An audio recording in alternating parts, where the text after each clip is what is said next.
کوئی کسی کا بوجھ ذرا بھی نہیں اٹھا سکے گا. ہر آدمی اپنا گناہ کو دھونا پڑے گا. ان کے گناہ میں سے ذرا بھی نہیں لے سکتے. یہ بالکل جھوٹ بات بک رہے یہ کفار لوگ.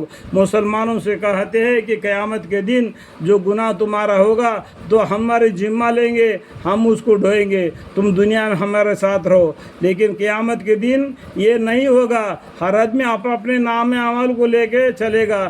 اگر دونوں مل کر بانٹ لینا چاہیں گے تب بھی اللہ تعالیٰ راضی نہیں ہوگا. اور البتہ یہ ہوگا کہ یہ لوگ اپنے گناہ اپنے اوپر لادے ہوں گے اور اپنے ان گناہوں کے ساتھ ہی کچھ گناہ اور بھی لادے ہوں گے. اور یہ لوگ جیسے جیسے جھوٹی باتیں بناتے قیامت میں ان سے بعض پرش اور پھر سزا ضرور ہوگی. قیامت کے دن ان سب کے بعض پرش ہوگی اور سزا اور جزا ضرور ہوگی. اور ہم نے نوح علیہ السلام کو ان کے قوم کے طرف پیغمبر بنا کر بھیجا. سو ان میں 50 سال کم 1000 برس رہے. دیکھو 90 تو 50 برس تک دنیا میں رہے.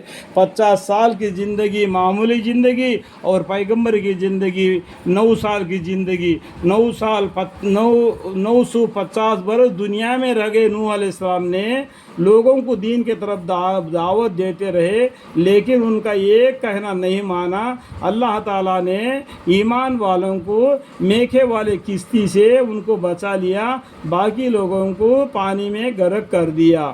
دیکھو یہ نوح علیہ السلام سے فرشتے پوچھتے ہیں کہ آپ دنیا میں کتنے سال رہے ہوں گے, تو 950 سال کو یہ نوح علیہ السلام بولتے ہیں کہ یہ گھر کا 2 دروازے ہوں گے, تو میں نے ایک دروازے سے گھسا اور دوسرے دروازے سے باہر نکل آ گیا. اتنا طویل زندگی ہے دنیا کی. 950 برس کو نوح علیہ السلام نے اتنا چھوٹی سی بات پر اس کا حال پورا کر دیا, اس کا جواب دے دیا.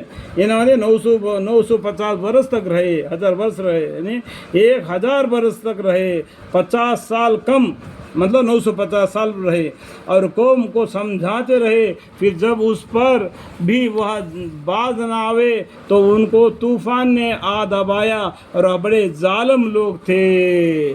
پھر طوفان آنے کے بعد ہم نے ان کو اور کشتی والوں کو اس طوفان سے بچا لیا اور ہم نے اس واقعہ کو تمام جہان والوں کے لیے موجب عبرت بنایا. یعنی نوح علیہ السلام کے زمانے میں بڑا طوفان آ گیا, زمین سے پانی ابلنا شروع ہو گیا اور پورا نوح علیہ السلام نے ایک کشتی تیار کر لی. جو ایماندار تھے جس کو اس کشتی میں سوار کرنا تھا اللہ کے حکم سے اس میں سوار کر لیے, وہ کشتی میں رہے, وہ طوفان سے اس پانی سے بچ گئے, باقی لوگ بچا لیا. اور ہم نے اس واقعہ کو تمام جہان والوں کے لیے موجب عبرت بنایا. باقی لوگوں کو پانی میں غرق کر دیا. جو نہیں اللہ کے حکم کو نہیں مانتے ہیں ان کو ایسے سزا ہوتی ہے بول کے عبرت کے لیے رہنے دیا دنیا میں. اور کہانیاں قصوں کے ذریعہ قرآن میں تم کو بتلایا جا رہا ہے, اس لیے کہ تاکہ تم سمجھو. یہاں پر اور آگے کیا آتا ہے, ابراہیم علیہ السلام کا قصہ شروع ہو جاتا ہے. دیکھو قرآن میں ہر پیغمبر کا قصہ تھوڑا تھوڑا, وہاں تھوڑا, یہاں تھوڑا, یہاں تھوڑا, وہاں تھوڑا آ گیا. اس لیے کچھ سمجھ میں نہیں آتا ہے کہ قرآن پڑھنے سے کیا معنی ہے, کیا مطلب ہے. اگر ہم کو قرآن کا معنی پڑھنا ہے تو ہم نے پہلا قصص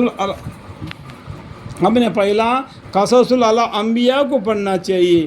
تب اس کے بعد میں اگر قرآن کا معنی پڑھیں گے تو آپ کو اس کا معنی معلوم پڑ جائے گا. صرف قرآن کے اندر ایک یوسف علیہ السلام کا قصہ ایک جگہ پر ملے گا.